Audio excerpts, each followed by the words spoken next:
Some people have commented that Myanmar has been characterized to the outside world in a unique way, and some existing narratives have been shaped by reductive frameworks. For example, the lady versus the generals, or the monks versus the soldiers, or other overly simplistic dichotomies that fail to capture the complexity of the country's history, culture, and politics. At Insight Myanmar, we seek out guests who can help us to go beyond these binaries, delving into the nuanced realities that define the nation. Sometimes this may require us to hold contrasting and even contradictory narratives in our head, but it can often lead to a richer and broader understanding. It's our hope that by amplifying these diverse voices, we can all learn together. And with that, let's hear the next voice coming up today.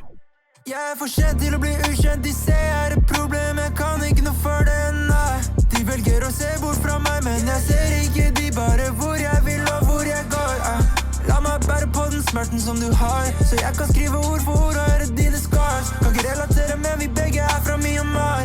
Vi på samme lag. Jeg vet du vet, jeg de bedre enn denne sted. Hadde aldri noe respekt, men de fortsetter å be. Du har ikke skjønt på det jeg skjønt, Så kom tilbake når du har sett på det jeg sett, Jeg vil lage nye fotspor opp I kollen. Gi meg noen tips, gi meg noen ord for den rollen.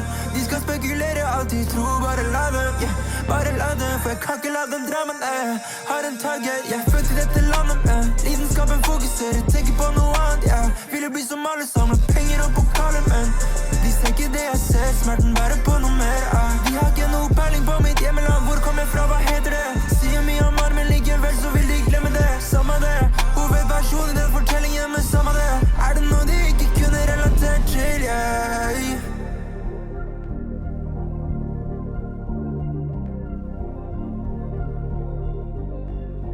Kan vi gå tilbake da vi startet?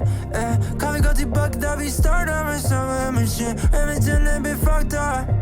Verden så fakta these days. Men denne, these days. Verden så tar en bivei. Jeg kan denne, kan vi gå til replay? Men du vi med en bed, men du med. I'm a fucking minute, trying to make it all alone. Du vi fucking med me, trying to make it all alone. I'm a living in a woman and I'm never know. Så hva skjer, hva skjer, hva skjer? For all smerten du ikke tar med det før. Så kan du føle på min pain, Kan du føle på min pain? Føle på min pain, føle på min pain. Smerte ikke det same.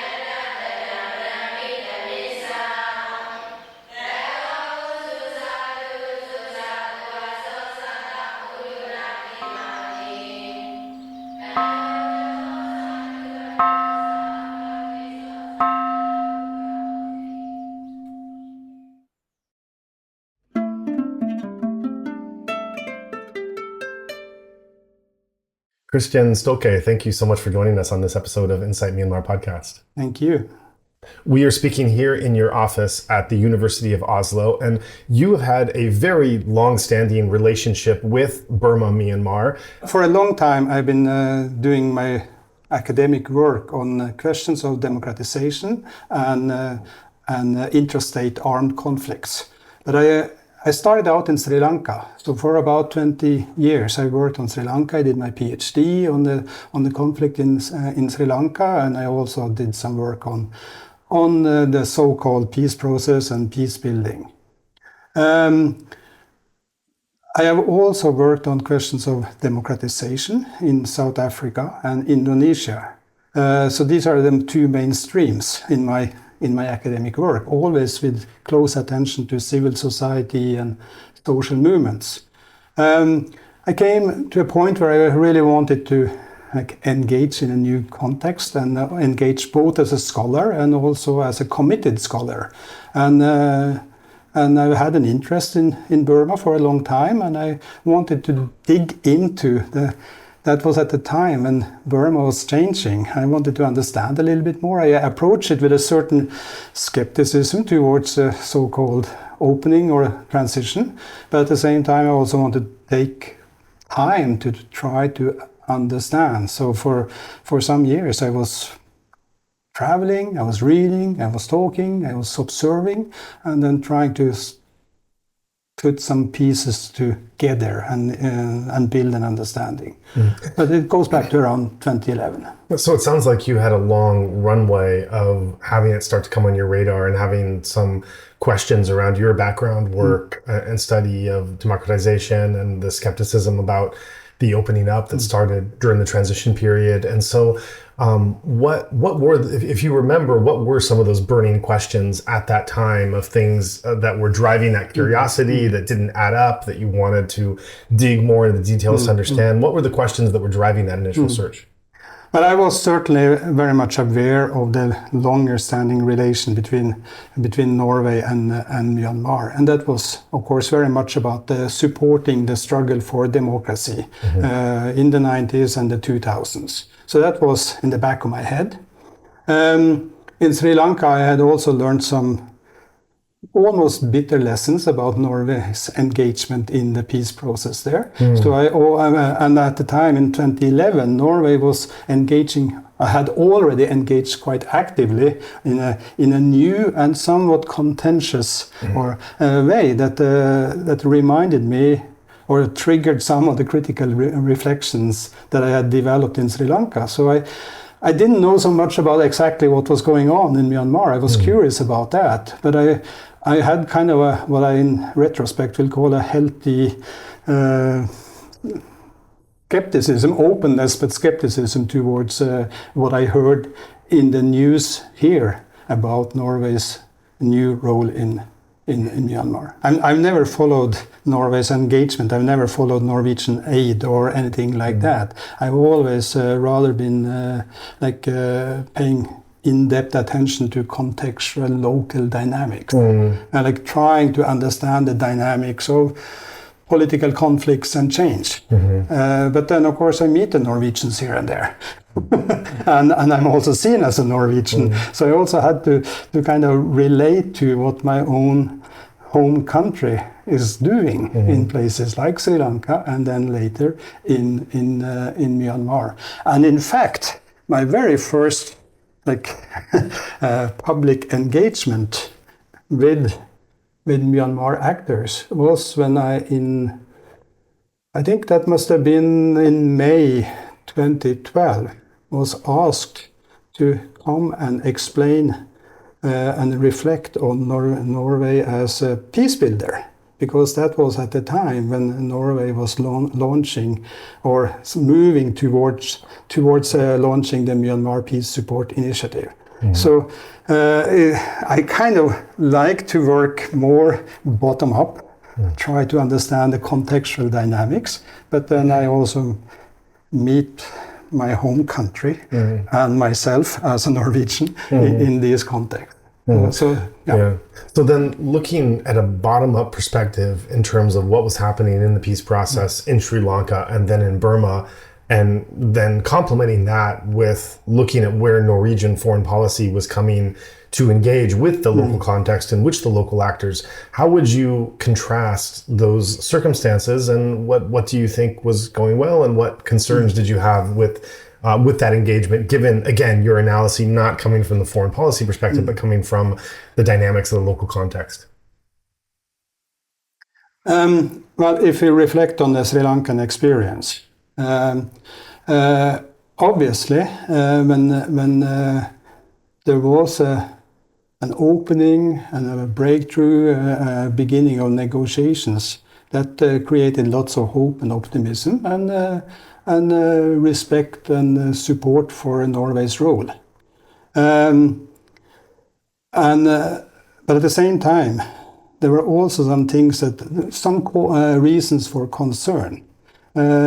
Norway proclaimed that it approached Sri Lanka without fixed formula without an agenda, was only a generous supporter, a facilitator for dialogue, a donor for peace building, and so on and so forth. So it all looked very promising. But then it also became clear that there was something about the design that came up very short. Norway didn't have the strategy, the leverage to really move the peace process in the right direction when it started to hit stumbling blocks. It didn't have a way to break obstacles. And then it also became clear that Norway was, although the Norwegians would always say that we don't have an agenda, we treat all the stakeholders as equals. I think that it became clear to those, especially to Tamils and non-state actors, but also to some critical observers, that Norway was de facto more aligned with the agenda of the state actor. And that agenda was to basically reintegrate the Tamil areas, the Tamil minority, the Tamil tigers into a state building project, and into also a development project that was then very market-led and was seen to create prospects for growth and prosperity, but also created social inequalities that triggered resistance in the majority and also could not deliver the promises to the minority. So there was something in the liberal or the neoliberal approach to peace building that created weaknesses in the process that undermined it over time. And Norway then didn't have the power to break those stalemates. And what do you think was the motivation for Norway to want to engage and to want to engage in this way? And I'm asking that also in looking at these challenges that you identified and wondering if these challenges are, you believe, would be more a source of naivete and taking ignorance and taking on more, being a bit more ambitious than one could actually fulfill, having good intentions, in other words, but not quite being able to see through to your good intentions. Or an alternative way to look at it is that they were doing something that might look benign on the surface, but had other plans that were embedded in that. So, or another option. But how would you characterize your understanding of their approach and their intention of what they wanted to do? I think that during the process we went from what your first interpretation, that it was benign but naive, didn't lack the understanding and the way of dealing with the complexity of the issue in Sri Lanka. But I think that later many of us moved towards a more critical understanding that it was that Norway is not necessarily, well, maybe benign, but not altruistic. Norway has its interests. Norway aligns with dominant powers rather than the non-state minority resistance movement, and you could say that Norway was not just a victim of circumstances that it didn't understand, but it was also a contributor to those circumstances that undermined the peace process. And I'm not the only one saying this, because there was in fact a very solid evaluation of Norway's engagement in the peace process. It was commissioned by the Norwegian aid agency NORAD, and it was conducted by the Christian Michelsen Institute in Bergen in cooperation with SOAS in London. So very competent scholars within the field of peace building and development studies, and they came up with a solid evaluation that was quite critical of Norway's approach, of course, for the lack of a knowledge strategy, but also for how the Norwegian approach actually de facto supported the stronger actor and basically tried to contain the opposition, the non-state actor, the Tamil Tigers, rather than fully resolve the conflict. So, of course, as that became clear, that this was a way of containing rather than substantially resolve the conflict. You also got skepticism and resistance from the Tamil Tigers, whereas the development model also triggered resistance from within the Sinhalese majority. So over the years, we went from an understanding that Norway meant well, lacked knowledge, but meant well and did its best, and no one could have done it better, to an understanding that actually this could have been done better, and the way it was done contributed to undermining the peace process. It's really fascinating to hear this background of Norway's engagement in Sri Lanka as a prelude getting us to Burma. And I have just one more question before we get to Burma, and that's that Norway does have a reputation in the international community as being, as really caring about dialogue, really caring about communication and conversation, and this element of the way that it tries to engage in conflict areas and where there's actors that are not in agreement in very serious ways and wanting to engage in that way. I'm just wondering if what your thoughts are as to why and how Norway came to take on, of all the things it could do, it came to define itself through this process especially. I think that it was something that it didn't happen by accident, but it certainly happened through some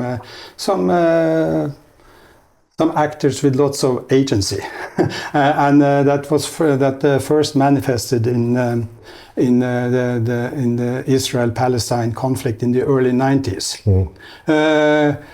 And that's a story that is well documented and analyzed, and I'm not an expert on it, and I shouldn't try to capture it in a brief statement here. But anyway, that I think for me that was the main beginning. And in the beginning, it was really meant to be a positive contribution by a country that was seen as small but willing and with resources to do so. So it was like a country that said we can do something good because we're non-threatening, we are somewhat in between, we can talk to everyone, but at the same time reasonably well connected. And then it became very clear that this was not just something that we could do based on idealism or altruism, but it also became quite useful for Norway. So this became a way of becoming someone for a small country outside the European Union, a member of NATO, but with less strategic importance within NATO after the end of the Cold War. So it's a country that can function as a norm entrepreneur in the international relations, but also needs to do something to remain relevant.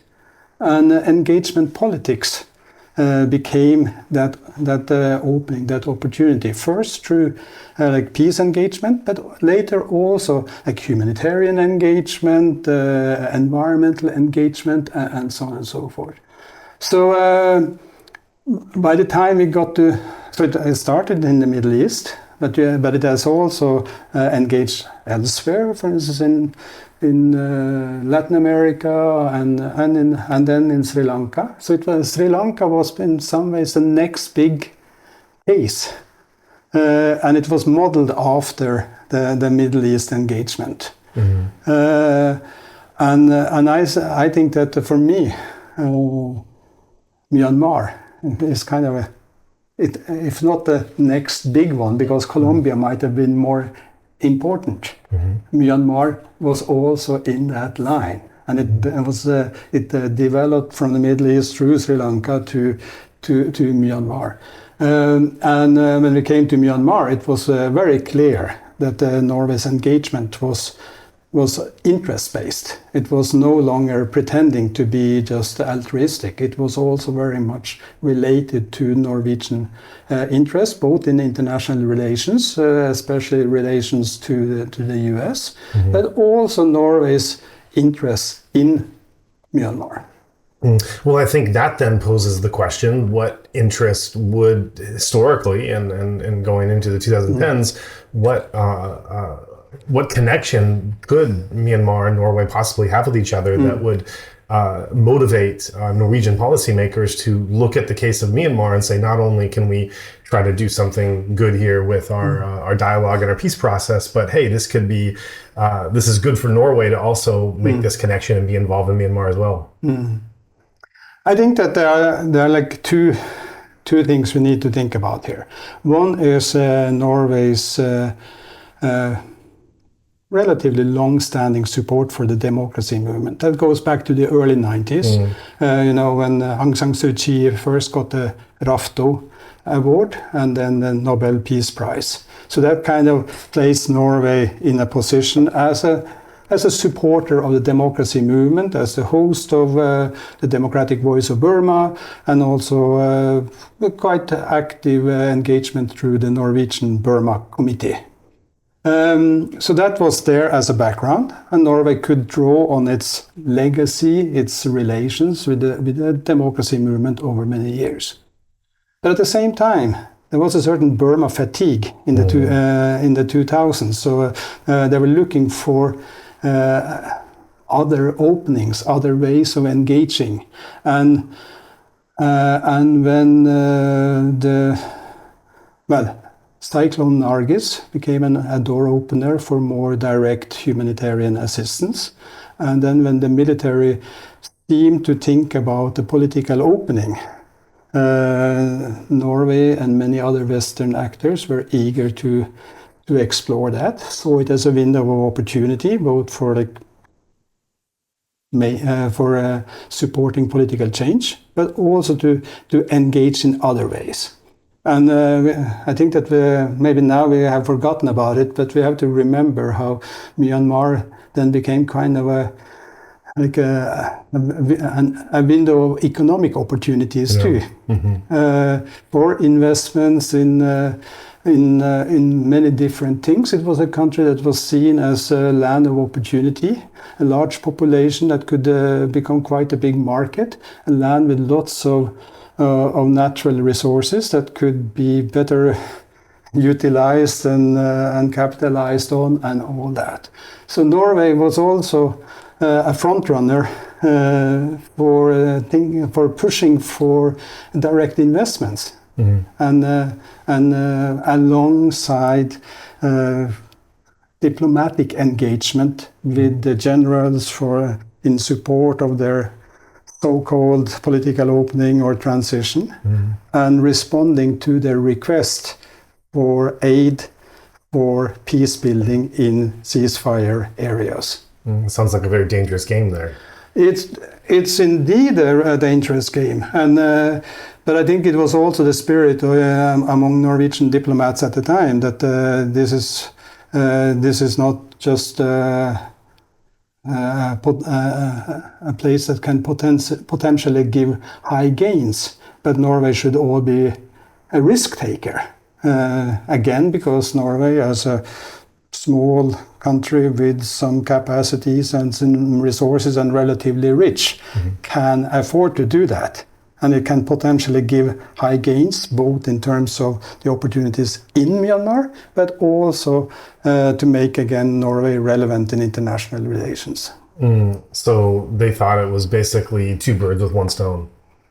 Yeah, at least two, maybe more. Yeah, it was a win-win-win, basically. We can't go wrong with all of this. So. It was definitely this sense that now things are changing. Yeah. This is a unique window of opportunity, and but it's not a given that it will continue. Yeah. if you do it the right way, it can both be a good thing for Myanmar, but it can also be good for Norwegian interests. Right. So this is now setting the stage for this engagement and what Norway would then do next. And so then continue with the story. Take us to, you've set the scene in terms of who Norway was on the international scene, what they'd been doing going back all the way to Israel-Palestine through Sri Lanka, and how those interests had kind of changed or expanded into something broader. And then as the potential problematic opening starts to come and Norway decides that they want to engage, what do they do? How do they engage? How does the story then unfold? Well, we don't have as of now, the thorough evaluation of Norway's engagement in Myanmar since, let's say, around 2009 or since Cyclone Nargis. I think that we should have. I think that there's a story to be told or a case to be examined. But so far, no one has really showed much interest in commissioning that study. As I said, I think that the aid connection after Cyclone Nargis was an opening, but it became then clear to some political actors that things are changing. They had probably some contact with some go-betweens, what sometimes is described as a third force, local actors that with connections to the generals that were kind of conveying the message that the generals are now, or there are reformist elements. There are softliners that are willing to take Myanmar in a different direction, but they are in a vulnerable situation because there are also hardliners, and the hardliners can strike back. So that was a very forceful narrative, a hegemonic understanding at the time that this is a classical democratic transition modeled after Latin American experiences in the 80s, that there are hardliners and softliners, both on the democratic opposition side and on the military side. And we have to find out if it's possible to have contact with and support the softliners and bring them into dialogue to create some kind of transition from military dictatorship to democracy. So Norway became a go-between there, between the West and the generals, because obviously the generals wanted to open the doors to the West, not the least to get more leverage in regard to China, which they were dependent on, but also saw as a risk factor or a threat. So Norway became in some ways was the envoy of the West that went in to test the waters, find out what do they say, report back, give a little bit, see how they respond to that, and report back to the West, and so on and so forth. So Norway was a diplomatic forerunner in good faith, or at least, or maybe in realist analysis, but at least they were playing along with the generals. So that was the diplomatic side of it. Then you have Norway as Norway also played two other roles, as aid donor and as investor, and these were happening at the same time. So it would be wrong to portray it as a sequence of diplomacy followed by aid and then investment.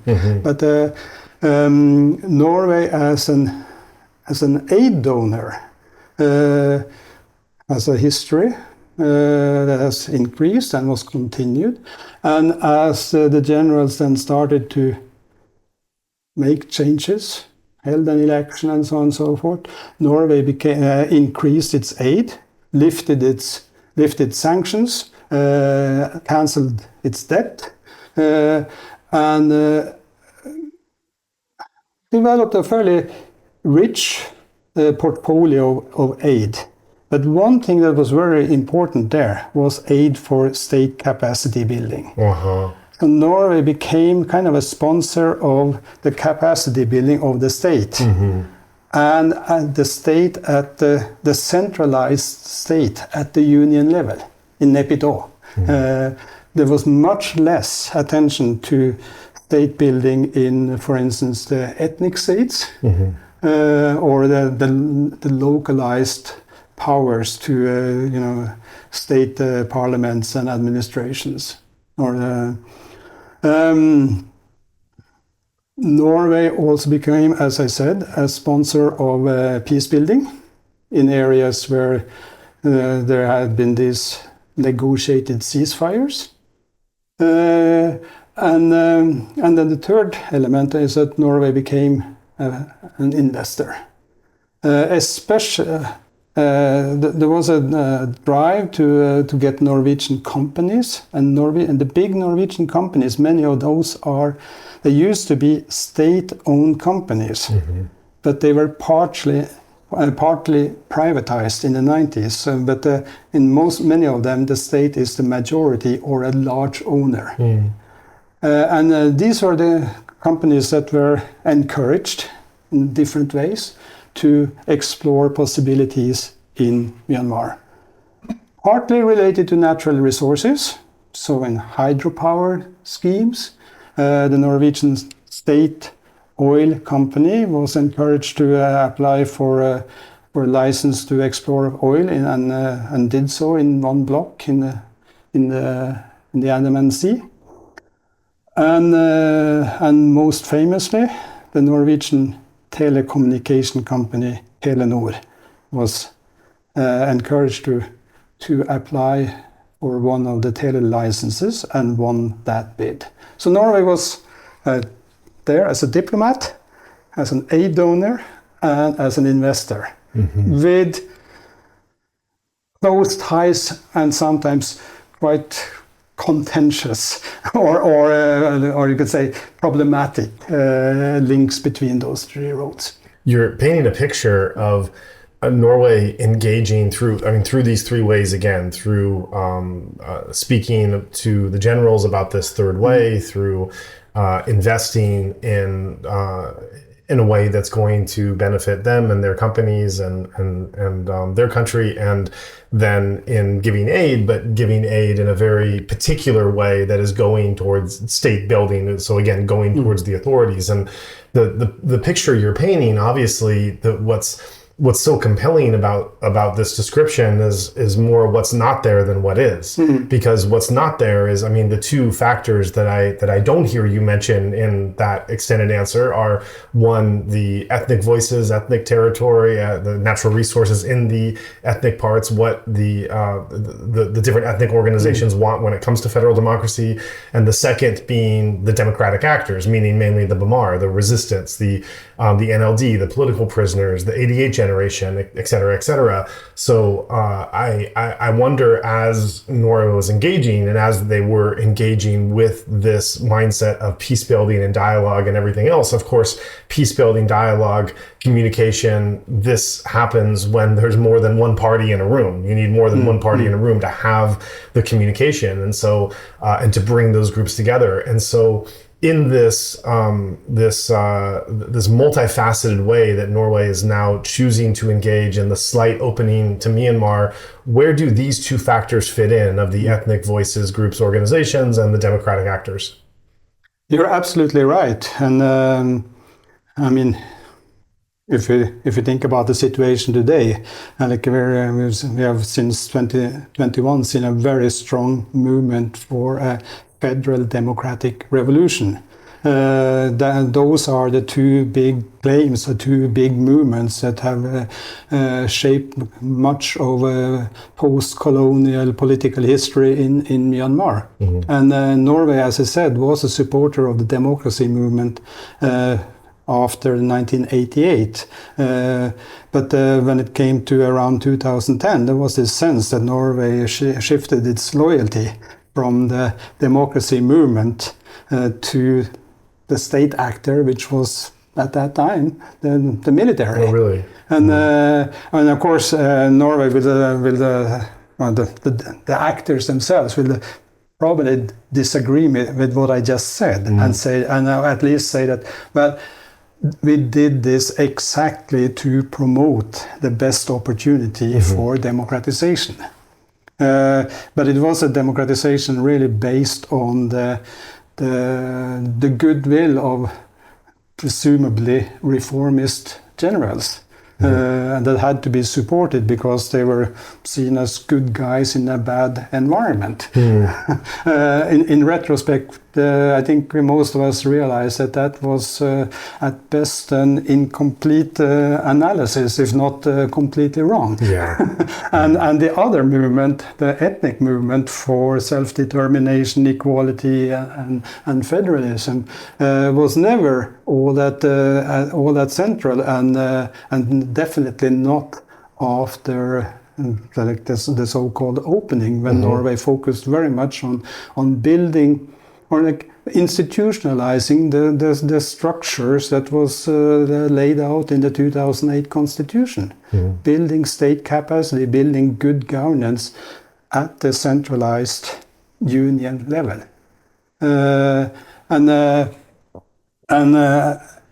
I think that this, for me, is somewhat similar to what I had experienced in Sri Lanka. That's something that was, at first sight, looked very promising.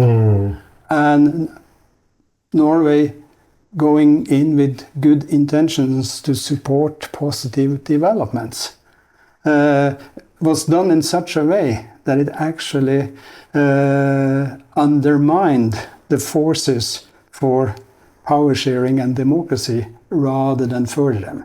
It was done in a developmentalist way, relying very much on the state actor, and in the process then reducing, cutting, or making relatively less important the support to the political forces fighting for democracy and federalism. That's quite a reverse from a country that was at the forefront of celebrating Aung San Suu Kyi. That's the way I see it. That there was a shift of orientation, a shift of strategies, but also shift in partnerships. And of course, I realize that what I'm saying now is not something that is universally agreed on, but that's my interpretation. Yeah. So let's get a bit more into the details and unpack the peace process in particular. If you could walk us through then, as the transition starts to open up, you left off as describing Norway's role as almost a political envoy, as it was, or a diplomatic envoy, as it was also pursuing these other two multifaceted strategies. But then as the years start to unfold and the story starts to move along, what happens next with their engagement with the peace process in particular? Well, I think that here we lack in-depth understanding. So we don't know that much about what actually happened. The one thing we do know quite well is that Norway was initiated and funded what was known as the Myanmar Peace Support Initiative. And there were other things related to that. So that was basically aid-funded peace building in ceasefire areas. And they started some pilots, and then it was later scaled up to what was called the Joint Peace Fund with support from the European Union.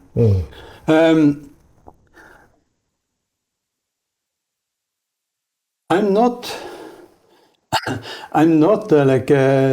necessarily opposed to that. I'm not opposed to aid towards local development in ceasefire areas. That's certainly needed, and support for mine clearing and whatever. It's I'm not saying that's wrong, but the critique is rather about what kind of bigger political process does this support. So what kind of peace process was going on? And I think that You know, Norway's history of post-Cold War peace building really fits within the agenda of what is known as liberal peace building, like making the world safe through liberal democracy and liberal market development and all that. That was the agenda of the 90s and into the 2000s, and that was what Norway was doing too. And I think that when it came to Myanmar, we kind of automatically assumed that this is a process that moves towards democracy, maybe even liberal democracy, and moves towards a liberal economy, at least an open economy. Was this kind of end of history idea as well? Yeah, a little bit like that. Yeah. So then, of course, after so many decades of military dictatorship, this is positive, and it was indeed positive. But it was naive to think that it was moving towards democracy, or liberal democracy, or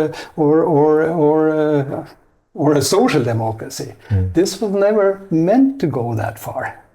It was a transition from close dictatorship, but it wasn't a transition to democracy. It was a transition to what we would now call an electoral autocracy or a hybrid regime. It was designed to be a continued military controlled regime with the legitimacy of international relations and elections and so on and so forth. And do you think Norway was naive to that, or it was kind of complicit? And what's your feeling with that? I think that many Western observers and actors felt that, well, it's risky. We don't know where it's going to end, but it's moving in the right direction. And if we continue to support over time, that transition might happen. Right. The momentum. I've spoken to some of these actors, and the way they describe it is often that they will be the first to acknowledge that things were not perfect. They had enormous concerns about a lot of different sectors, but their hope was that the momentum of these reforms would just move fast enough that it would make backsliding impossible. That was what they were investing in. Yeah. So I think that this was not the negotiated transition of South Africa or Latin American countries in the 80s. It was an authoritarian-led transition to less close dictatorship or electoral autocracy. And then, so what kind of peace was being built? What kind of peace process was it? And I think that, again, it was the assumption that this can lead to a stable peace. Yeah. But if you take a closer look at the military's approach to peace since the early 90s, it has certainly not been about liberal peace building. It is rather what scholars now call illiberal peace building. And that means that you use lots of force, repression, military force to create a situation where the other side is kind of forced to come into negotiations, to accept a ceasefire, lay down arms, so their fighting capacity is contained. And of course, if you look at the history of conflicts in Myanmar in the 90s, 2000, it's a series of really massive military campaigns taking on one armed group after the other, splitting them through ceasefires or containing them through ceasefires, and also greasing those ceasefire deals with economic concessions. So groups get the right to engage in resource extraction or illegal business or whatever. So this is a kind of peace building that is not aimed at resolving the underlying questions of power sharing, of self-determination, of ethnic equality, and so on and so forth. It is a strategy to contain through a combination of force and cooptation, and also legitimize it internationally with this so-called democratic transition. Yeah. So Norway became like the context for international peace building or peace donorship was a process of illiberal peace building. The military was pursuing an illiberal strategy to peace, and Norway became kind of like complicit, not necessarily by design, but by in its effect. It became a de facto sponsor of a strategy for illiberal peace building by the military, and that's somewhat that's even more. It reminds me of Sri Lanka, but it is much more severe in Myanmar in the 2010s, I think. You're painting a really devastatingly critical picture of Norway almost being this coming in with these partly benign, naive intentions, which are also going to have the benefit of benefiting them at the same time, and then kind of being taken for a ride, kind of being manipulated into, legitimizing the way you're telling it, almost like the military has a design in terms of what they want to do and how they want to do it, and Norway is just there for the taking, and being able to have them be their cover and their legitimization, and to help enact what it is they already want to do, and then to do it in flying colors. Is that correct to say? I realize that it might sound that way. I don't want to be that blunt. And I don't think it was like so simple, and I don't think the plan was that clear. Yeah. But I think that's in many ways what happened. Yeah. I think that the military had kind of like a plan or an established way of operating that had also evolved over time. I also think that through the 90s and into the 2000s, and I think that Norway also had a way of operating as a peace facilitator and peace builder in conflict situations.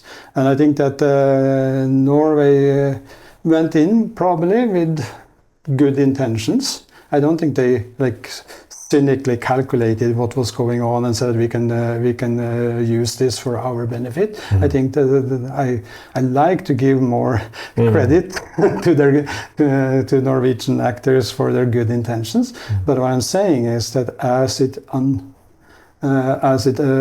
developed, Norway became a kind of a sponsor for a military led reform agenda that was meant to create a softer kind of dictatorship, and to contain opposition, both the political opposition and the armed opposition, rather than to build an inclusive peace with justice or a real kind of democracy. As you're saying this, I'm reminded of a podcast conversation we had with the academic Roger Lee Huang. I'm not sure if you've read or familiar with his book, but what you're saying complements and fits so much into his theory and kind of adds another layer to it, where Roger spoke about how even the words you're using, that they never wanted to move into the features of a liberal democracy, that they were shifting with the times. They were socialist when there was more socialists in the world, and then moving into capitalism and democracy, or some disciplined form of democracy, as they call it, soft dictatorship, hybrid regime, these kinds of terms that he was using, and that it knew exactly what it. And one thing Roger said is that his belief is that the military has been remarkably consistent over the years in saying what it is they want, and that actually being what they want, and that actually being what it's working for. That's where you have to give them the credit for, for being pretty transparent in that way, and that And so, for listeners that are interested in this, I just call out listening to Roger Lee Wong's podcast, because we go into so much detail and depth with that here that we're drawing upon and don't have time to get into to that extent. But moving from Roger's argument, he's describing this very clear track and plan that the Myanmar military is on in terms of what they say they want to do, what they don't want, how they're going to do it. And that's where, in this narrative, the Norwegian engagement, the Norwegian angle, then becomes kind of the unwitting partner for this track that Roger describes the military being on for some time, and being, again, maybe you don't mean it this blunt, but there's a part of hearing what you said that characterizes Norway as somewhat of this, again, this unwitting partner, this cover, this legitimization, this way of kind of facilitating the Myanmar military to do exactly what it was that they had wanted to be doing. Yeah, I think that sums it up in a very nice way. I agree with and the connection to Roger's argument is well taken. Yeah. If you were looking at certain critical decisions they made at certain moments, not knowing if those decisions would have turned out better in the long run, or could have, even triggered something that would have been worse. We don't know that, but simply looking at those decisions they made at that point in time that led to the consequences that we've seen today. Going back to those moments in time, where would you advocate for a wiser yet practical decision-making process? And I emphasize practical because, as we know, Myanmar is extraordinarily complicated and nuanced and messy and difficult. And so, like Israel-Palestine, there's no way to just kind of come in and have the magic answer. And, there's no good solutions in many cases. There's no good responses given, how dicey some of this stuff is. So, you're not dealing with having just a perfect solution that was bypassed and handed down. Every one of them is going to have its risks and consequences with that. In the scholarly debates on international democracy support, there is a common distinction, maybe a little bit oversimplistic, between what's called developmental democracy assistance and political democracy assistance. And sometimes the Europeans are seen as relying on developmental democracy assistance, and the Americans have been more willing to work politically. And that's a debate about that, whether that's a correct characterization, and whether the Americans have gotten it right. That can certainly be discussed. But what I want to say is that I see Norway as going through a shift from a stronger willingness to work politically towards democracy, use aid in support of political forces, to a situation where Norway turns to the state actor, to state capacity building, to investments, and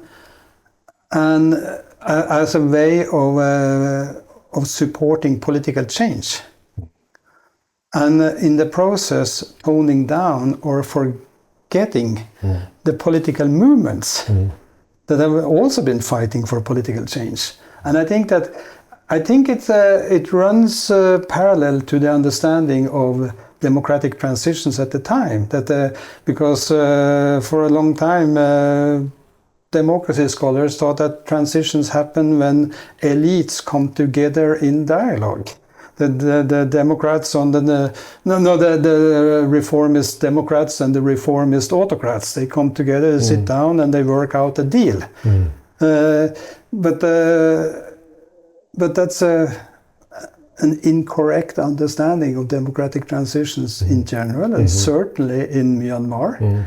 And that meant that it became too much reliant on the goodwill and the good intentions of the military. So one thing that I think that Norway should have done was really to stay closer with the movements for ethnic self-determination, federalism, and for democracy. to maintain closer contact, closer dialogue, and I think that they shied away from that because they thought that they had to really demonstrate their positive commitment to supporting the reformist generals. And if they were seen as being too close to the democracy movement, maybe the generals would shut the door and kick out the Norwegians. But I think that in retrospect, we see that the military had everything to gain from keeping the Norwegians or the Westerners in. Right. So there wasn't that risk of being shut out. If you insisted on also having a more balanced approach, that risk wasn't by far as severe as they probably thought. So you think it just comes down to if I mean it's a pretty simple shift in their nature of engagement to simply not close the door as firmly as they did to some of the democracy actors and to have more engagement with them. That's not a revolutionary change to what it was they did. That's a pretty easy ask. You think that would have made that alone would have made enough difference there? That I don't know, but it was quite shocking and frustrating to observe how the old friends were kind of left on the sideline, and Norway and probably also other Western actors really placed their bets on the reformism of the Thein Sein government and the group around him, and I think that was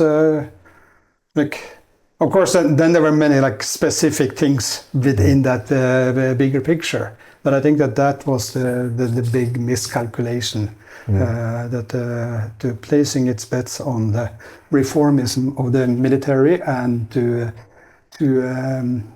distance itself away from the movements for real political change. Did they not understand how extraordinarily unpopular the military had been and would continue to be, and then leading to the 2015 election where the military was the USDP party, the political affiliate of the military, was trounced by the NLD, and Aung San Suu Kyi and the NLD came to power? Did that come as a surprise to them?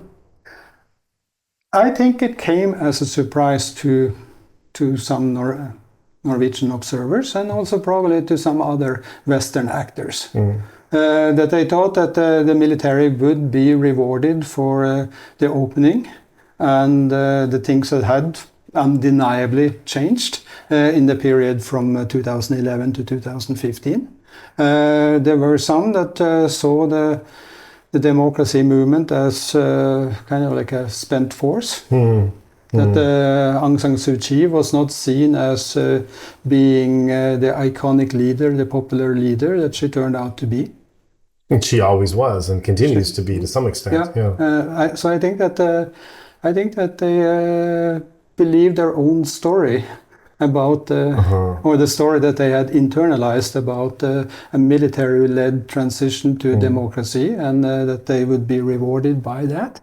And what does that mean, really? That they're really investing and putting their horses on the this third way of the military, which then loses the 2015 election in dramatic fashion. And so then what does that mean for Norway's leverage and influence that they have been shutting a door to effectively to a movement that just won overwhelmingly? Were they then kind of a bit stuck out of the room based on that, or did they then go and move to go back to those democracy activists and welcome them in ways they hadn't in previous years? Or what was the response, and what did they do next after 2015?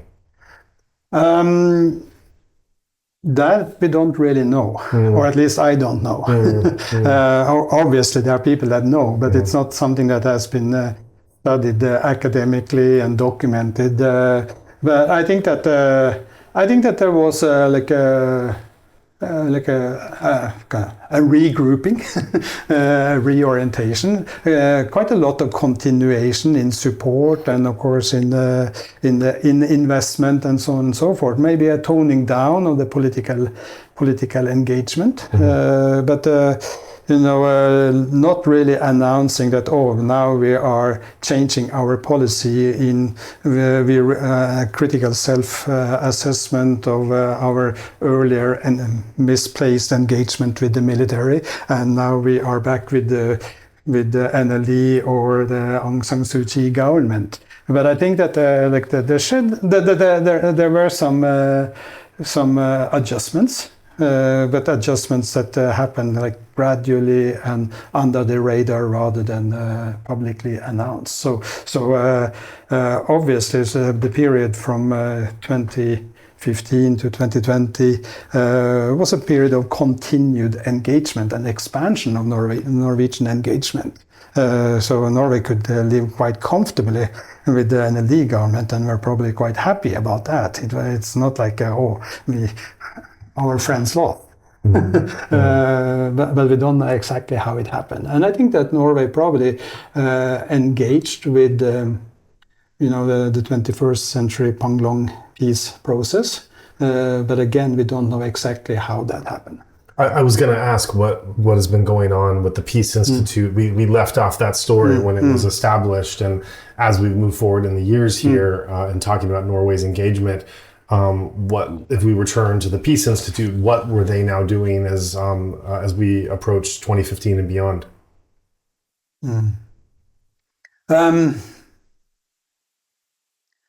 I think the Myanmar Peace Support Initiative was continued scale up to the Joint Peace Fund, and I think Norway was a continued contributor to that.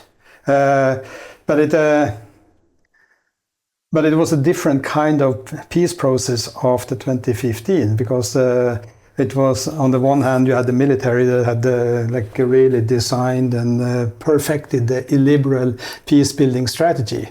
When NLD then tried to resolve conflicts politically outside parliament through the 21st century Panglong. So that was a different kind of process. So it was less attention to, peace-building aid, and it was rather a promising opening to political negotiations. But of course, then we, in retrospect, know that didn't work, that it was probably not designed in a way that could really resolve it, and the military was not completely in on it. So that was also a failed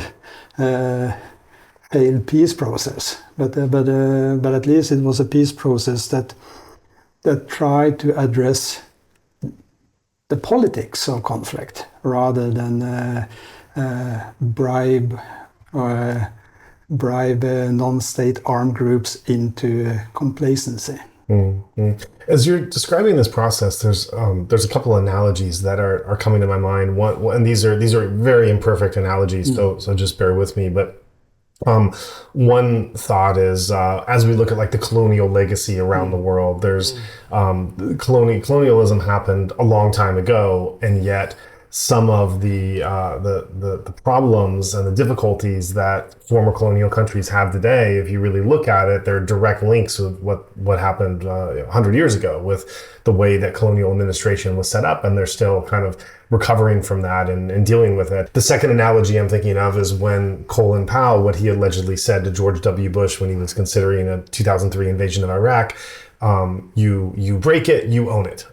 Quoting the Pottery Barn, which is a store in America, obviously with pottery, and their slogan, "You break the pottery, you own it." He's saying that about this is what how you have to look at Iraq, and these are just what came to mind. They're imperfect analogies or comparisons, but where I'm going with this is that you're painting a picture where Norway has had an imperfect engagement in a way which, even if unintentionally, it did result in, you could draw a through line to their early engagement and what they were trying to do, what they could have done differently, ways that they were engaging that were anticipating to bring more benefit to Norway itself.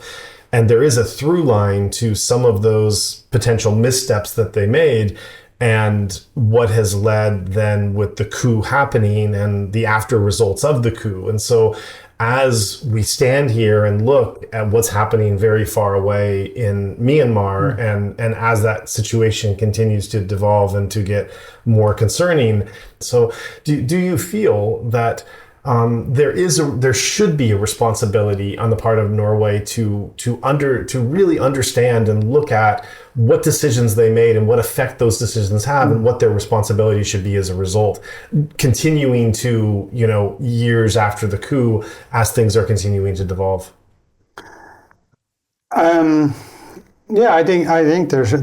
I think you're onto something important there. There should be a critical reflection and an open debate about it, and we haven't really had that.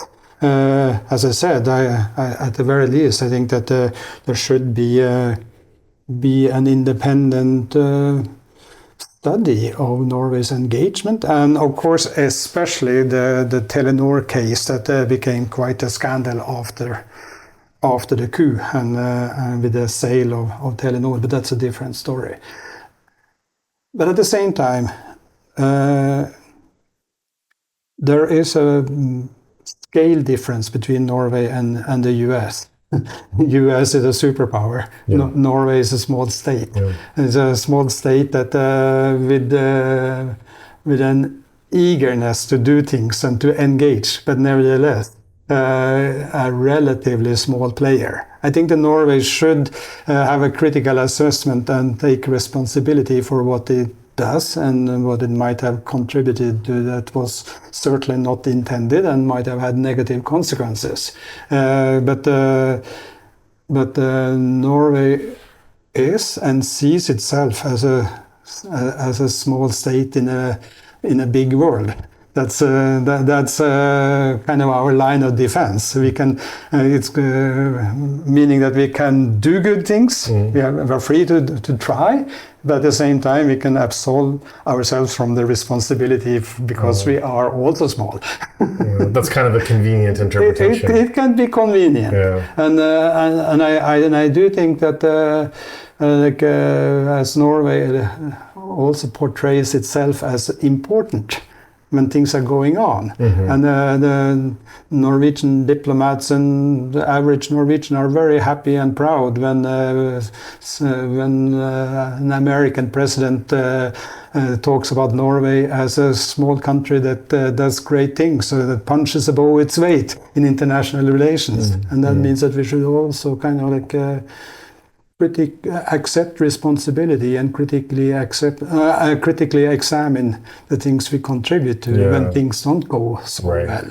Right. And I do think that in the case of Myanmar, Norway has contributed to negative things, especially in that Thein Sein period or in the making of that. But there's also good reasons to take a critical look at what Norway has done or has not done after the military coup in 2021. Yeah, let's talk about that then. Yeah, let's look at the post-2021 architecture and what did Norway do immediately following, and then as we're several years on now, how are they continuing to engage with this conflict, especially in light of the funding cuts across the board right now? I think that if you go back to 2021, Norway's response to the military coup was soft and slow. Really?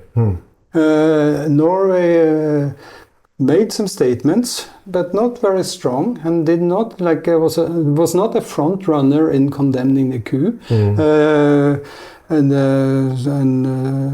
was not really taking a strong stance, and there was more of a continuation of aid engagement. Of course, there was maintaining the level of aid, but changing the orientation and the channeling of aid. So Norway said, okay, we are a significant aid donor, we continue that, but we cancel, of course, the state capacity building aid. We cannot channel money directly into the military junta. That's obvious. But on the other hand, Norway was not really willing to engage directly and actively and closely with the resistance actors, like channeling aid through energy or through resistance organizations. So it was Norway for most of the time since the coup has tried to find ways to remain somewhat neutral or appear somewhat neutral. And channeling aid through UN agencies and international NGOs and Norwegian NGOs, of course, and working mainly from the inside rather than going back to the old ways of cross-border aid from neighboring countries. I think that this has changed a little bit, maybe in last year or last 2 years. But Norway has not gone back to being a very strong, direct supporter of the movements, the political movements, the Federal Democratic Revolution, and that surprises me, and I find it somewhat disappointing. Because I do think that what we have seen since 2021 has been a kind of a new window of opportunity and a more, in some ways, a more promising window of opportunity for real democratization and real federalism than the window of opportunity that we decided to bet on in 2010, 2011. Yeah. That's very interesting, and it seems like this real kind of roller coaster or different phased engagement that's changed radically in a pretty short period of time when it comes to Norway and the way that they've engaged in Myanmar. And it also makes me go back to Aung San Suu Kyi and think, because her rise on the global scene was, I think that's another thing that you can look at Norway as being very involved in that process and a big player. And, her coming to notoriety, and then through her, the movement itself getting on the map, because, pre-1988, Burma just wasn't on the map anywhere. And then, through the work of different activists and activist organizations and diplomats and politicians, and then of Norway, and in selecting her to first RAFTO and then the Nobel, that this did a lot to advance that early narrative, which itself turned out to be problematic, but at least to begin to advance that. And I think that you're onto something, but I'm not sure that it is as pronounced here as, for instance, in the UK. Although Norway, as you say, definitely contributed to lifting her up, making her into that democratic icon, and that she became, and hence also the disappointment when she turned out to be a politician rather than just an icon. And when we had to realize that she's a politician and a human, not the one that we made her out to be. But I'm not sure that that's really the key explanation for Norway's more cautious approach after 2021. I think that my interpretation would rather be that we have, in international engagement with democratization and peace, we have seen a shift from the end of history optimism of the 90s, where you really thought that we can build peace through negotiations, we can build democracy, there is an unstoppable forward march of peace and democracy. And that means that we just have to support those actors that are at the forefront of that. But then we got a turn, like maybe around 2000, and certainly with 9/11, where there was an increased attention to state security, to state stability, to that you have to secure the state, you have to stabilize things as a basis upon which you can build political democracy and peace. So I think that in Western international relations and diplomacy itself, there is this, you've gone from kind of democracy first to state security first, state building first. And that kind of supports or strengthens that like alignment with state actors, like those who hold the state. And after the coup, I think that although there are hardly anyone that will recognize the military junta as the state controlling regime. It is nevertheless the force that is in the capital. And so like there is nevertheless a tendency to see the military as a state actor. And a state actor that we need to kind of reckon with to avoid the fear scenario among Western diplomats of a failed, fragile, fragmented state. So I think that it is that like deep, taken for granted, common sense hegemonic view or attention to the state, rather than the fall from grace of Aung San Suu Kyi, that is at the bottom of this reluctance to re-engage with the political forces. And I think that although no one wants to see a failed or fragile or fragmented state or a Balkanization of Myanmar or anything like that, I think it is another example of a lopsided, oversimplistic understanding. And you can also think about two things at the same time, both how to create stability and also question, of course, whether the military really can be seen as a stabilizing force. All historical evidence speaks to the contrary. But even if you pay attention and you're concerned about state stability, you also have to pay attention to political change, to forces of democratization and federalism. So and I think that I think that at least Norwegian diplomats have had a tendency to still think that stability and the war is job number one. And for me, this is a moment where really democratization and federalization is job number one in Myanmar. And in some ways, it seems like they're just repeating that same playbook that got them into that trouble during the transition period. It sounds pretty similar to maybe slightly different motivations behind it, but it sounds like a pretty similar model to want to lean towards the those softliners that are on the side of authorities and state-centric models, and trust in their good intentions, despite all the evidence to the contrary, rather than trusting or opening to those resistance forces or non-state actors or others. Yeah.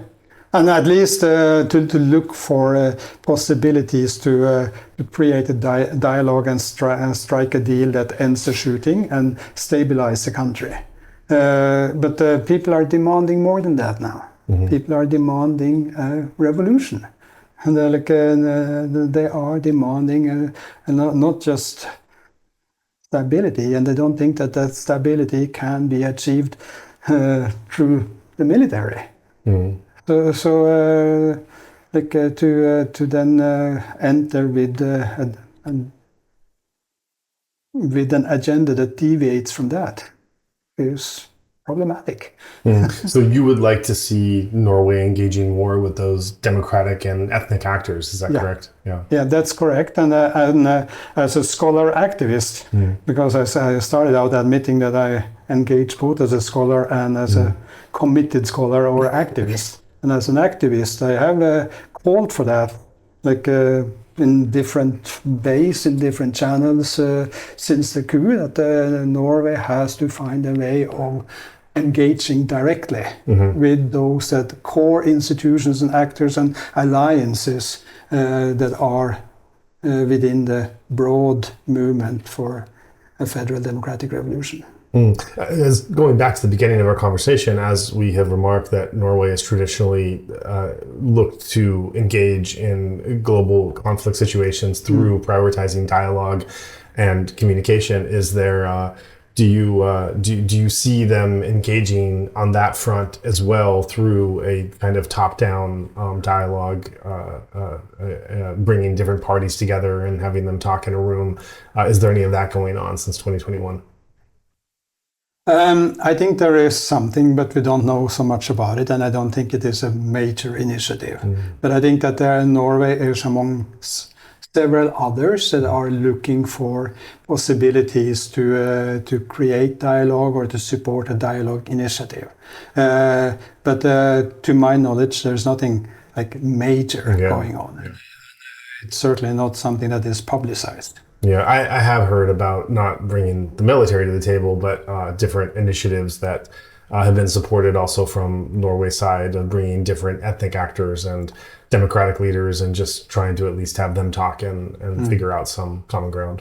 Yeah, I've heard about the same. I don't know much about the details, but I know that there have been some attempts and maybe a few meetings, but probably, and my sense is that this is to create some kind of preparedness for future dialogue, like maybe some shared understanding, but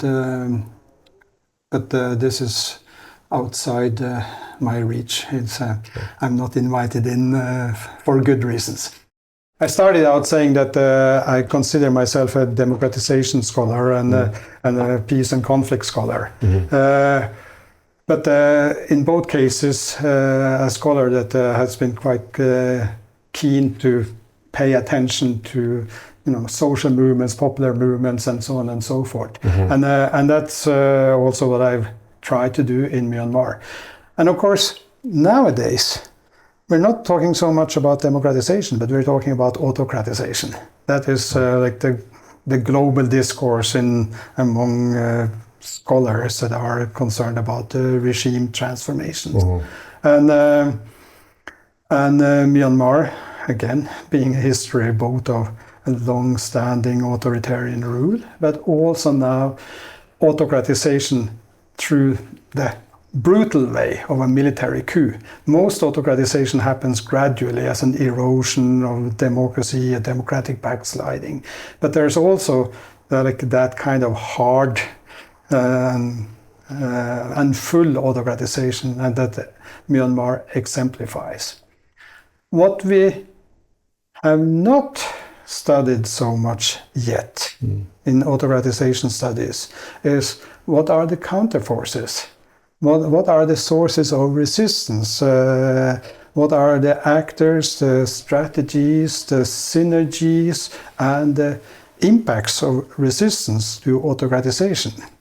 And this is what I've been working on since the coup, because I do think that Myanmar is quite an interesting and unique and promising case to think about, to try to figure out what constitutes resistance to this kind of full, brutal model of autocratization. I wrote an article about that together with Nini Cho that was published in 2024, and where we basically argue that there are many cases where you see people rising up against authoritarian regimes or autocratization, but most of the time it tends to peter out. Like it's easier to bring out people for spontaneous mass protests than to build a movement that lasts and is effective. But in Myanmar, it's quite remarkable that this movement is not just going strong, but has grown since the spring of 2021. So what explains that? And I think that, to put it simply, it is about the combination of different kinds of resistance.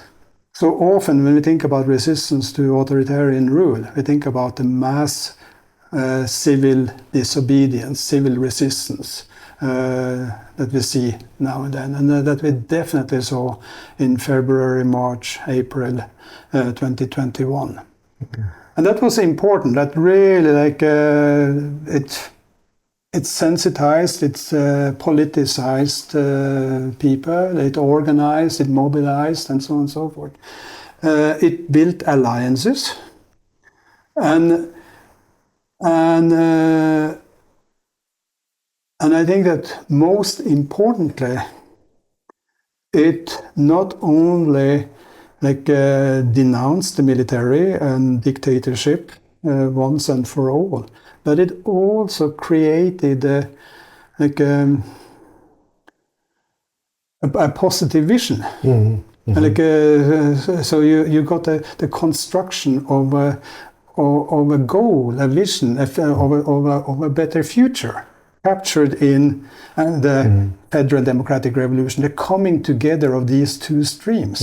And that later it happened through organizational means and through armed means, but really that period of political deliberations in social media and in the streets, and to build a broad resistance against fascist dictatorship and for a vision of substantive democracy and federalism.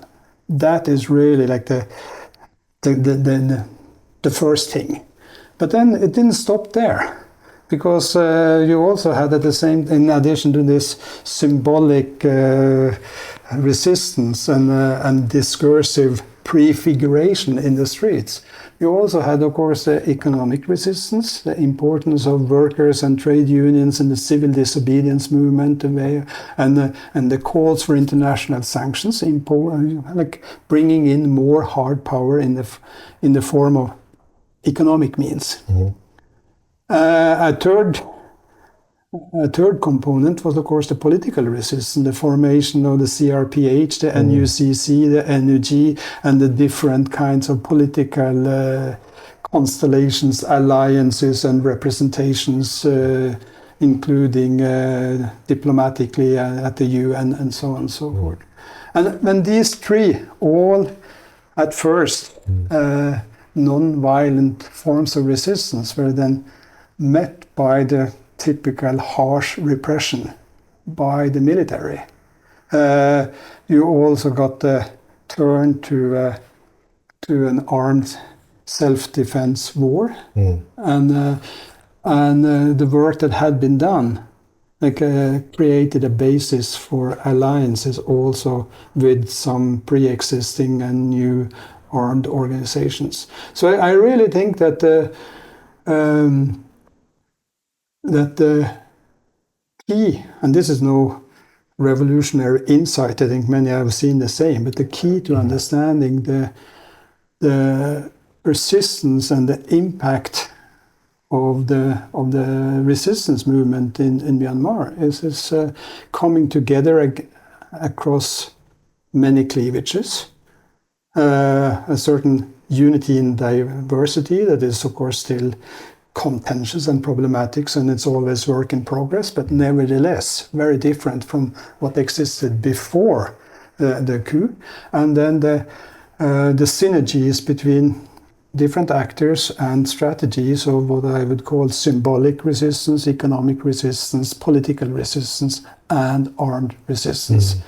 And if you had just one or two of those, we wouldn't be where we are. Yeah. We wouldn't be in a situation where this anti-coup revolutionary movement control large parts of the country, build up institutions in areas that are liberated, and by that try to build the foundation for federalism from below.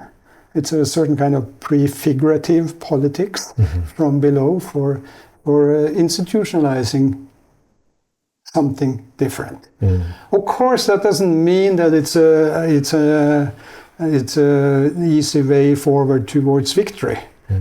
But in some ways, what has been achieved up to this point is quite remarkable. Set against the history of Myanmar, but also very much in comparative international terms.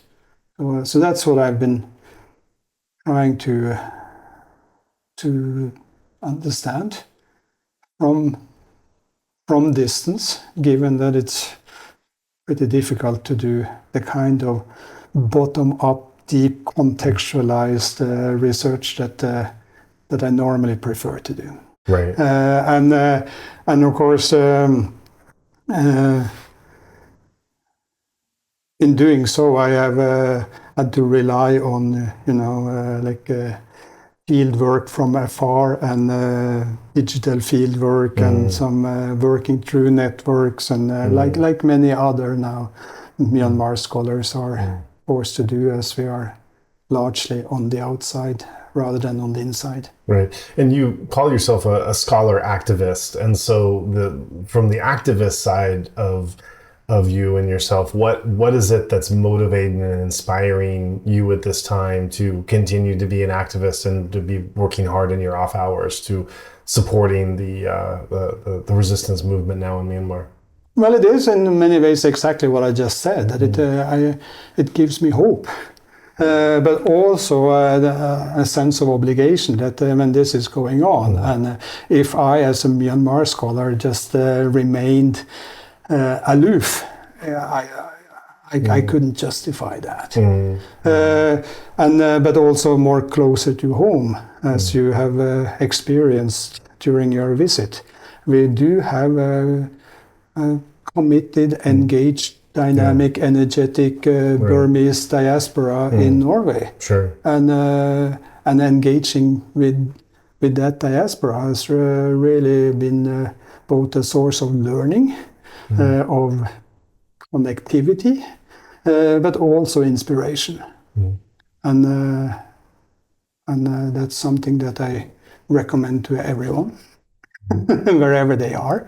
I'm a little bit surprised that I don't see more of my fellow Myanmar scholars here in Norway doing the same, or I don't see more of the Norwegian NGOs working in Myanmar, also engaging with the diaspora. That's I find that puzzling and unfortunate, but it's their decision. Yeah, you mentioned a Burma fatigue that set in the 2000s, and do you think that we're going through a similar kind of Burma fatigue in these last few years? And how would you characterize this, the nature of what you to unpack what's meant by this term Burma fatigue? That might be, but if you look at the level of Norwegian aid engagement, it's pretty much the same, and it actually went up at least last year. I think it's a little bit, or in 2023 it was kind of like an all-time high, if I remember correctly. So that means that there are important Norwegian NGOs that in various ways do engage. Is it mainly humanitarian? That's my impression. And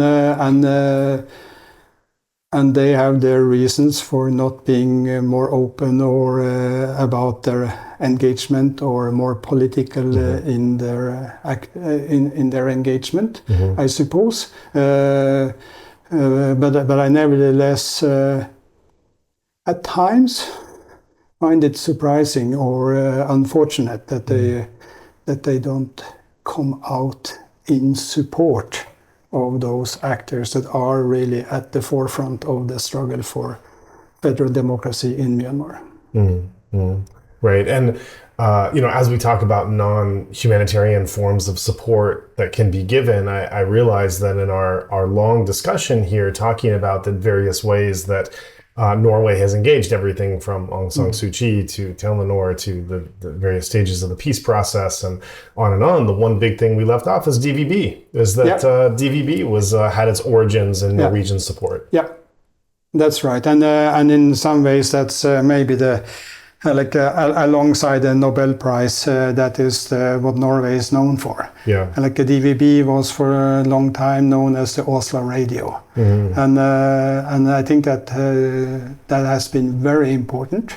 It continues to be important. Of course, DVB is now operating in a different way, based on a different model, but DVB is an important part of the media ecosystem also today, and a feather in the hat. Absolutely. Of Norwegian engagement. Yeah, absolutely. Yeah. And we did talk a lot about the so-called opening, about the authoritarian construction of electoral autocracy, the illiberal peace building, the processes to contain rather than resolve conflicts, to create a little bit less authoritarian system rather than to create democracy. Sometimes I feel that Myanmar is a place where that gives you quite a lot of déjà vus. History tends to... Yeah.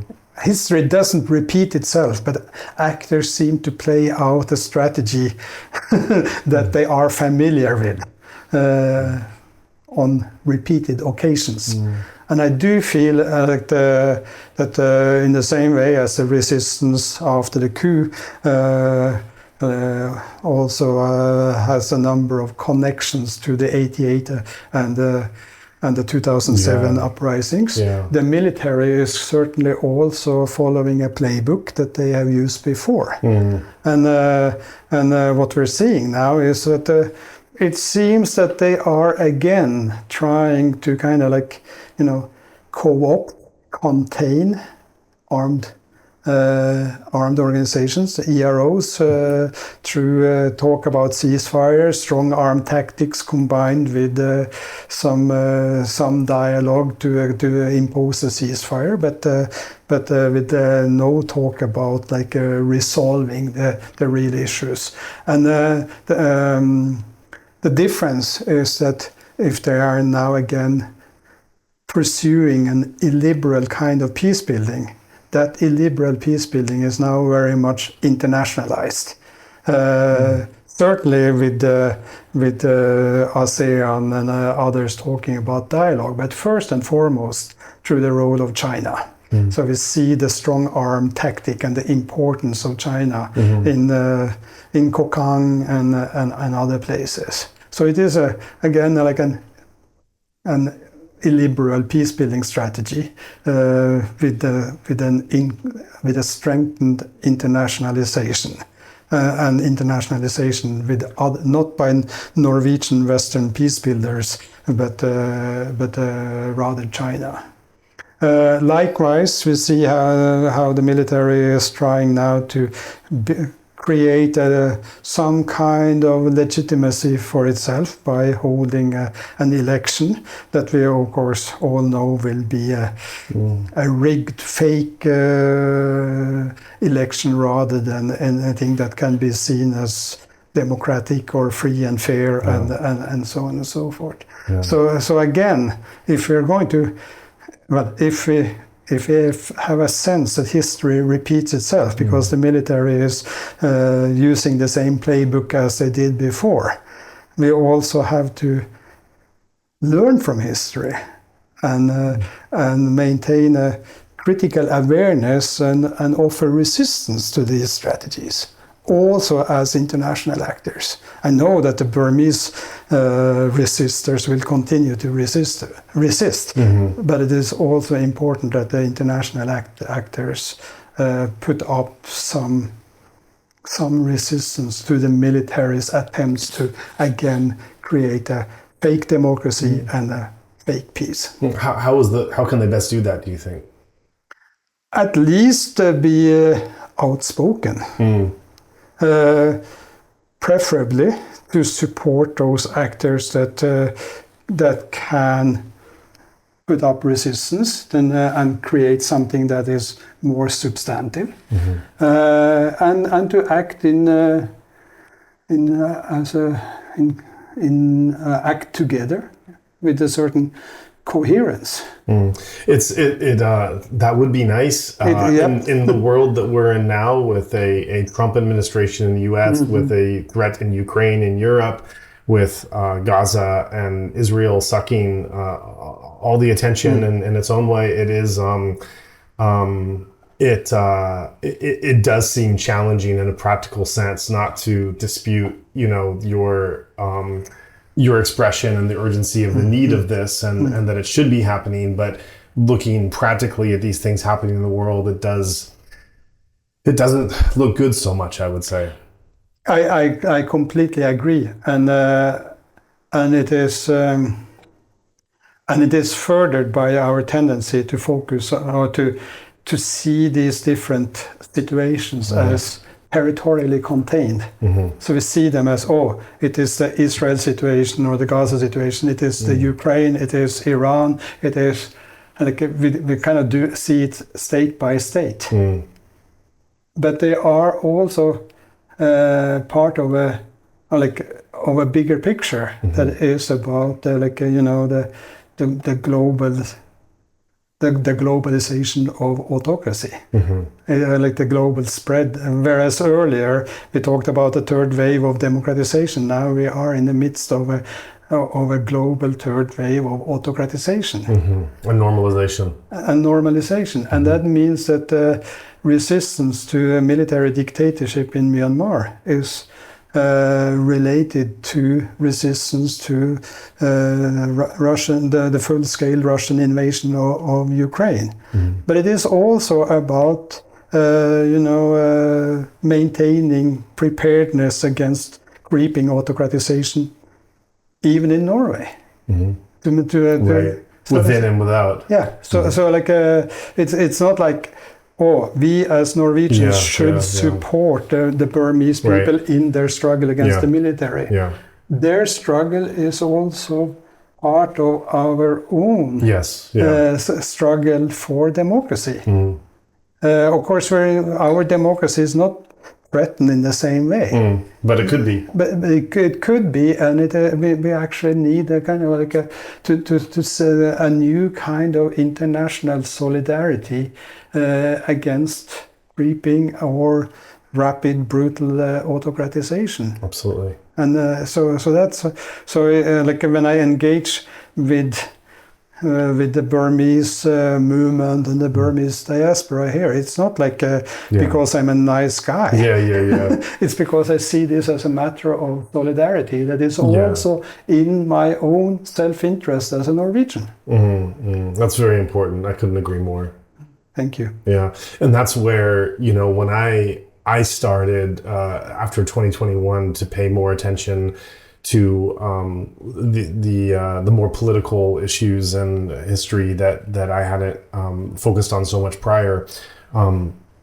After 2021, I started to realize that the Myanmar issues were not just Myanmar issues, but were quite largely regional that were coming to play. And that's where Milk Tea Alliance really got on my radar. And I got really into understanding neighboring countries and then the wider Milk Tea network and, how they were aligned and how they defined solidarity and how they supported each other. And But I think for some time I was still a bit biased in terms of seeing, well, that's what they're doing there, and looking kind of at this mirage of my own stability, my own country's stability, and you know the structures in my society and such, and I think that's also been a learning for me as this has gone on, as it's not just a Myanmar thing, it's not just a regional thing, it's not just a thing of like, you know, okay, Sudan, Syria, Iran, other countries you can certainly find and bring in, but it is a phase in the world we're going to where,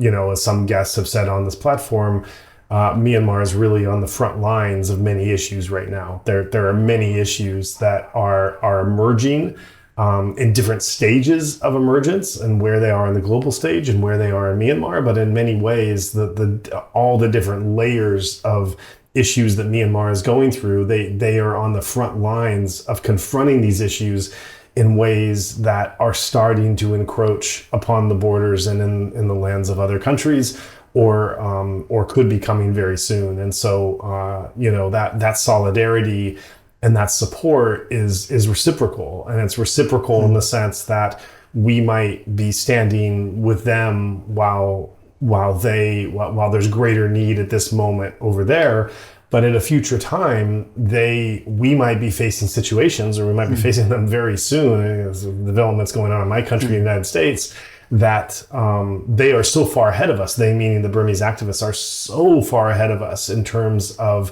how they have kept hope, how they've been creative, how they've been innovative, how what they've developed to fight you know, asymmetrical power structures, and to realize that you don't have to, and you actually shouldn't believe everything a dictator says, because an authoritarian wants you to believe that he's stronger than he is, and he, you know, it's a fake it till you make it strategy. And you know, the ways that they in previous iterations of the military regime as it's existed in Myanmar, the ways that they have been able to continue resisting even when things are pretty you know, watertight in terms of the structures that the regime is setting up. You know, all of that it's not just an inspiration, it's a playbook, you know, really to showing us that these are things we can use and apply elsewhere. I think that's a very important and correct way to look at it. Yeah, I completely agree. I mentioned the autocrats playbook, but I think that the Burmese are also writing resistors or revolutionaries playbook in a situation of autocratization, and we need that, not just in Myanmar, but the rest of us too. I attended last year a Milk Tea Alliance gathering in Chiang Mai, and one of the activities, these were activists from all over the Milk Tea region, and one of the activities they did was the formation of two separate handbooks, one that was the dictator's handbook and one that was the activist handbook. That was actually looking at this sharing of knowledge, of realizing that just as dictators are starting, and especially in their case, regional dictators are starting to learn from each other in terms of how, and you know, which to an outsider, I think is something a bit unexpected, that dictators with completely different backgrounds of religion and ideology and vision would actually be so aligned in terms of the way that they're supporting each other to suppress dissent, that just as they are sharing tactics, so also do these grassroots activists need to also be sharing their own tactics. And I mean, that's what happened. I mean, what they learned in Hong Kong went to Thailand and Taiwan, and then was translated into Burmese, and then the Burmese innovated on that. And you know, literal graphics of, you know, what to do when there's tear gas, or how to set smoke screens, or this other kind of stuff. And so, you know, I mean, that's really when you're getting in conflict zones. The dictator's playbook and the activist playbook that I was seeing through Milk Tea Alliance was more of it wasn't so much a particular conflict situation, but more of like, how do you just continue to live your life and continue to engage and continue to do the small things that turn into big things that are representing you know, resistance to asymmetrical power structures. Yep. Yeah. Good. I think we're in full agreement on that. Yeah, great. Well, I thank you so much for coming and joining this discussion and sharing this insight into Norway's involvement over many decades in Myanmar and fleshing out your opinion, your take on that. No, I just want to thank you for coming here to make the round in Oslo and to your curiosity and openness to what we are thinking and trying to do, and certainly I appreciate the work that you do in Insight Myanmar. For me, you better share now. Jeg kan ikke henge med nå. Så kan vi vinne i dag. Yeah, yeah. For jeg har ikke noe tabu i dag. I know for a lot of podcast listeners, as soon as the fundraising requests start up, you just kind of zone out till it's over, skip ahead. But if you're taking the time to listen to our full podcast, can I ask that you also take a moment to listen to our spiel? Because the reality is, creating this content takes immense effort and resources. And if you make a donation or contribution, you'll not just be helping to keep this podcast going, you'll also be standing in solidarity with the people of Myanmar during one of the most challenging periods in their history.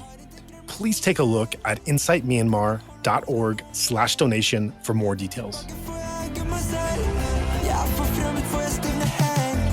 Trenger litt like, kan du si bra? For at det bedre seg i fremtiden. For mye bare skjer nå. Jeg kan ikke henge med nå.